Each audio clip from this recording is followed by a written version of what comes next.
Got it. There we go. Good morning, everyone. It's Lee Henson here, president and founder of Agiledad, and it's time for today's episode of the Daily Stand-Up. So without any further ado, let's get started. Today, I shouldn't have to give an introduction for this guy. This has to be one of my favorite Agile celebrities, the author of many Agile books, one of the more prolific Agile experts in the industry, Mike Cohn. I am so glad to have you with me. How are things going, Mike? Wow, thank you, Lee. Things are going well. I'm happy to be here. Well, I'm happy you are here.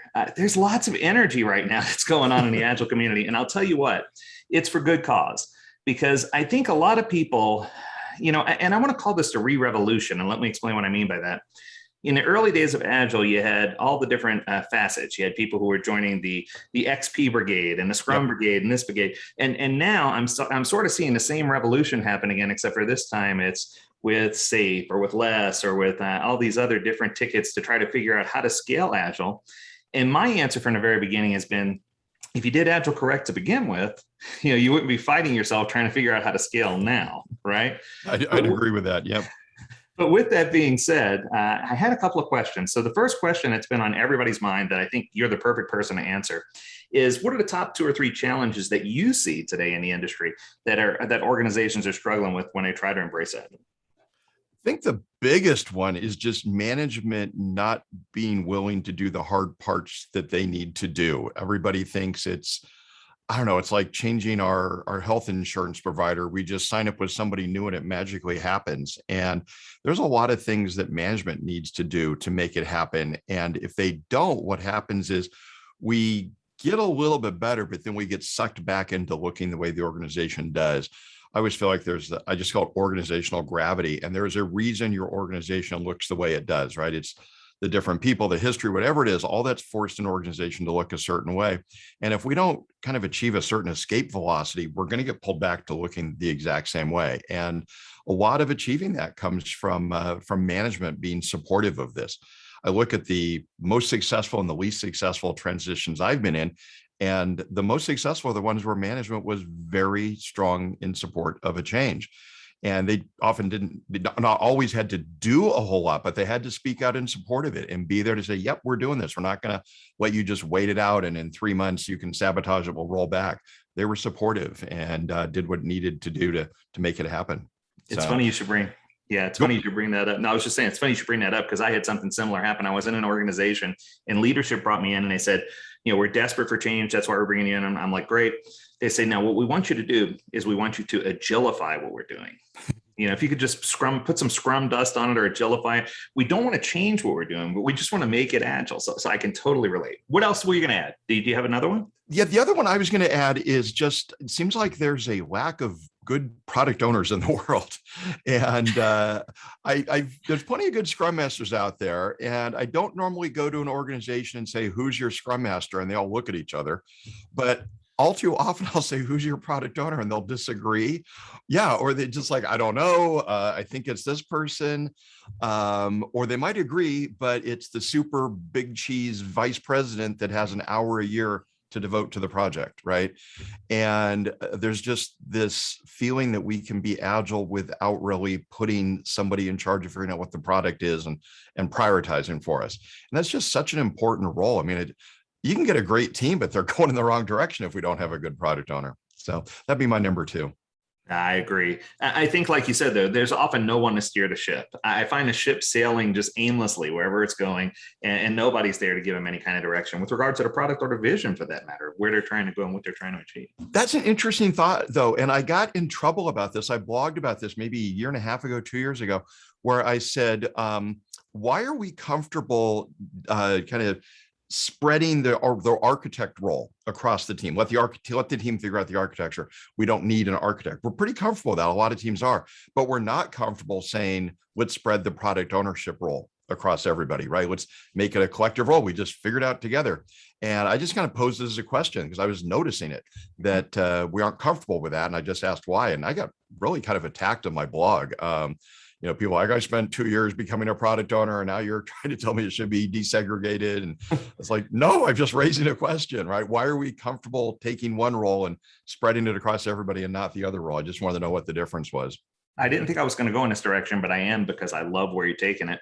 One of the things that I got roasted for on my blog, funny enough, is I came up with a concept probably back in 2011, where I said, if you treat the product owner like someone who is the shaman who sits on a mountaintop and just receives revelation about what the product should be, and everyone has to climb to the top of the mountain to get the information, you're never going to get anywhere and be successful. Right. That they need a supporting cast. And I called it the PoBaffa, the product owner, business analyst, functional analyst, and technical analyst, where the technical analyst would provide information on behalf of the team regarding architecture and infrastructure. The functional analyst would provide strategic direction. And that was often that VP who thought they were the product owner, who wanted to give some technical guide or some strategic guidance. And then the business analyst who had a thumb on the pulse of the consumer. It was still ultimately the product owner's decision, and it wasn't by committee. It was just they had this consultation group that they could lean on to get the information that they needed. Because like you said, I find product owners today dividing their time across 4 or 5 different products at a time, not honoring WIP. And what winds up happening is they say, okay, I need you to spend 64% of your time on this product, 31% of your time on this product, 58% of your time on that product, and 26% of your time on that product. Because when you add that together, that equals 100% of your time, Mike. Yep.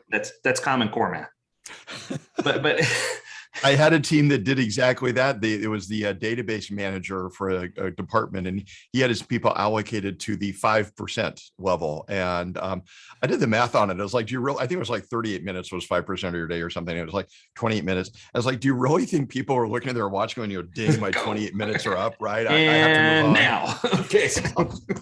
It's like, well, maybe it's a guideline, but I want them spending 5% on that project, not 10. It's like, oh man, dude, you can't do this to your people, right? And that was one of the changes we made there that helped.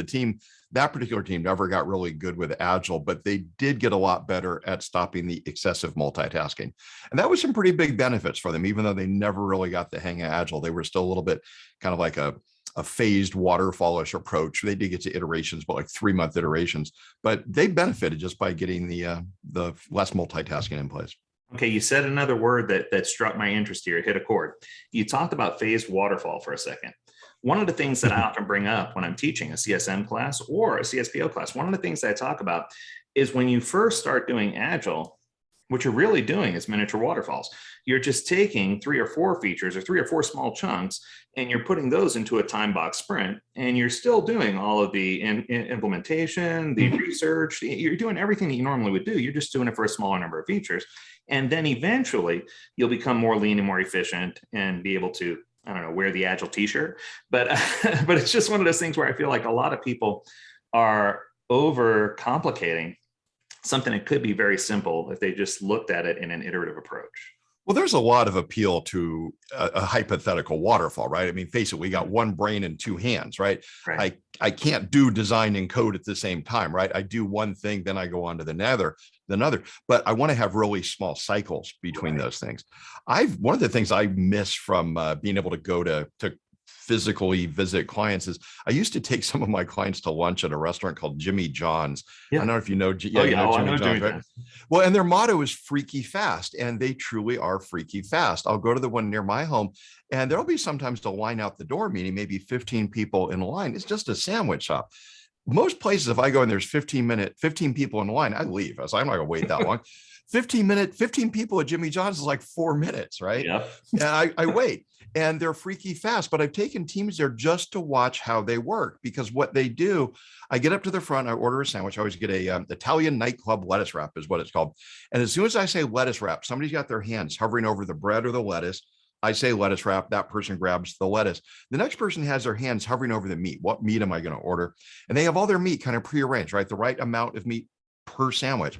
And when I say Italian nightclub, he grabs a slab of Italian deli meats. The next person has their hands hovering over the vegetables. And so 3 or 4 people, hopefully they're washing their hands, but 3 or 4 people touch my sandwich, and I get it extremely quickly, as opposed to the place where, I don't know, I go to the place and I'm like talking to the cook for 5 minutes while they're making my sandwich, right? But I take teams there and just like, look, watch them work, watch how they overlap. That's what we're going to do, right? And you're right, we don't do that at first. That's where short iterations force us to overlap. But if we don't try short iterations, we can go a long time without ever trying to overlap our work. And that leads me to the second question. The second question I have for you is, what is the future of Agile looking like right now? I mean, are we still iterating even? I mean, I know a lot of people are saying that, it's time for an Agile reboot or an Agile 2.0 or 3.0 or whatever you want to call it, or now scaling is the new big thing. I'm not buying it, but I just want to get your perspective. Where do you think we are? I think it's people get bored and they want the next one, right? It's like, Yeah. we rebooted the Batman series, right? We're going to have like 3 new Batman movies. And, when are we going to reboot Star Wars? And we don't need to do that. It's a very small set of principles. It's things like overlapping work, communicating a lot, stuff like that. Mhm. And those principles aren't really going to change. And what I think is kind of back to what Fred Brooks wrote about probably 40 years ago now, where he said there's no silver bullet that's going to 10x development. It's all just going to be incremental changes. I look at a team that I worked with in would have been 1992. I'd been just kind of starting to do some kind of agile stuff there. And by 94, 95, we were actually calling it Scrum and doing Scrum there. And that team was phenomenal for the time, absolutely phenomenal. We were doing automated tests, nightly builds, things like that. Man, that team sucks compared to today in terms of the amount of work they were doing and putting out. And it has to do with the improvement in tools and technologies and understanding about how to do these things.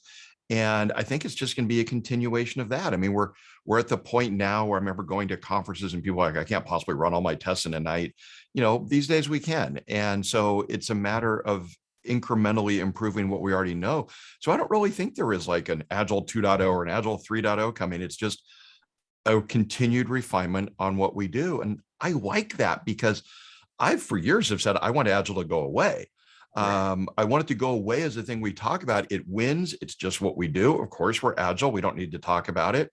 I used to use the example of like, objects one. And of course we do object-oriented development. Well, there's functional programming and other models, but objects basically beat out structured programming. And, nobody had to say, I'm going to the OO meeting anymore, right? It was just what you did. And I want Agile to be the same way. It just wins. It's what we do. And we talk about how do I get faster, but we don't really talk about Agile anymore. It's won, it's over. Right. And I agree. I've been struggling with this a lot with organizations. I tend to deal with some of the larger companies. So I'm not going to go with any names, but there's a large entertainment company that I've been doing a lot of business with. And it's sometimes a struggle to get them to understand that it's iterative, but it doesn't. And we're looking for Kaizen. We're looking for continuous improvement, but it doesn't mean that we have to reinvent the mousetrap. Oh. No, but it doesn't mean that's a bad analogy with certain entertainment companies. With certain companies, that's a bad analogy, right? But it's just, but I think you see where I'm going with this, right? It's just, it's so easy for people to fall into the trap of thinking that it always has to be new, bigger, better, faster, stronger. And while we can, work our muscles and improve, like you said, I think sometimes we just get stuck on it has to be something different when it really doesn't. Let's just do what we're doing and do it right. I've been trying to turn my daughter on to some of the, great classic music. She's 20 and trying to turn her on some great classic stuff. And I think part of it is she just doesn't want to hear what somebody's singing about when she knows they're not going to have the new album out, right? They're Right. Creedence Clearwater, they're buried and gone, not going to have a new album out. And even though something they're singing about might still be relevant, right? Some song could still be relevant in meaning, but there's something about it that it's not new, right? You're not hearing this when it first came out and it's kind of taking over the world and all your friends are hearing the same song.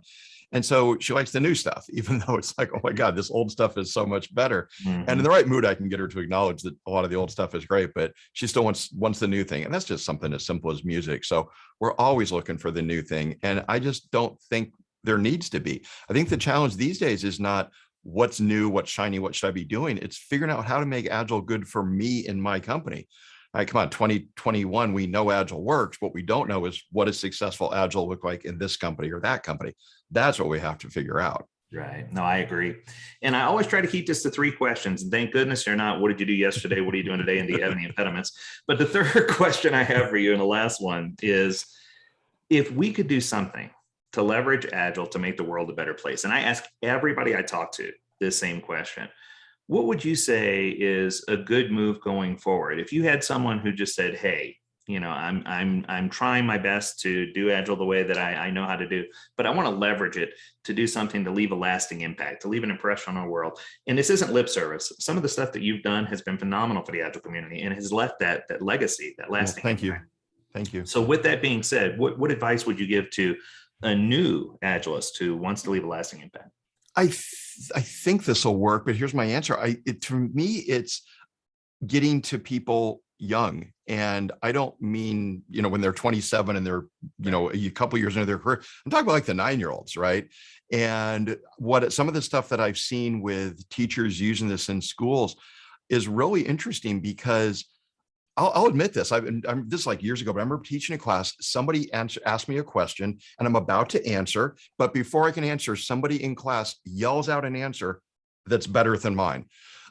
Because I'm very much grew up in a kind of command and control waterfall-ish era, right? It's kind of how I came of age in the workforce in the 80s and then in the 90s. And so it's kind of a little bit ingrained in there. And so what's going to happen when these little 9-year-olds have been doing Scrum their whole lives, right? And they're managing, I think it's going to be a completely different world. But, we've got to wait for a generation or two of management to die off or retire before, those 9-year-olds are older and in charge. But I think getting to people when they're young and just kind of instilling this in how they work is going to be huge. My older daughter started a job a couple years ago, and the first thing her company did was kind of a company training. It included Agile. And so they were looking at, here's how you do it. She's an auditor. And it was like, here's how you do Agile and audits. And this was something they were giving all these like 22 and 23-year-old first year auditors. And so even getting younger, I think is going to be a huge part of this. So it's kind of where I'd go. Not everybody has the access to, go volunteer and teach this at school or something, but I think there's a huge impact. I agree. And I think for me, it's, hence the name of my company, Agiledad. I started out doing this at home with my kids, right? And from a very young age, we set up these glass boards with columns. We'd set width limits. You could only have so many things in progress at any time. We had sticky notes. You'd move them across the board, and they earned allowance based on how many items they moved across. I mean, it was perfect. And people just, when I told people this, they're like, "You are just crazy." And I'm like, "No, you don't understand. The values that they're learning by doing this at a very young age are going to be something that they take with them their entire life." Yeah. And now 2 of my children own their own charities where they're full blown running it, and they have jobs. So it's just really interesting to see.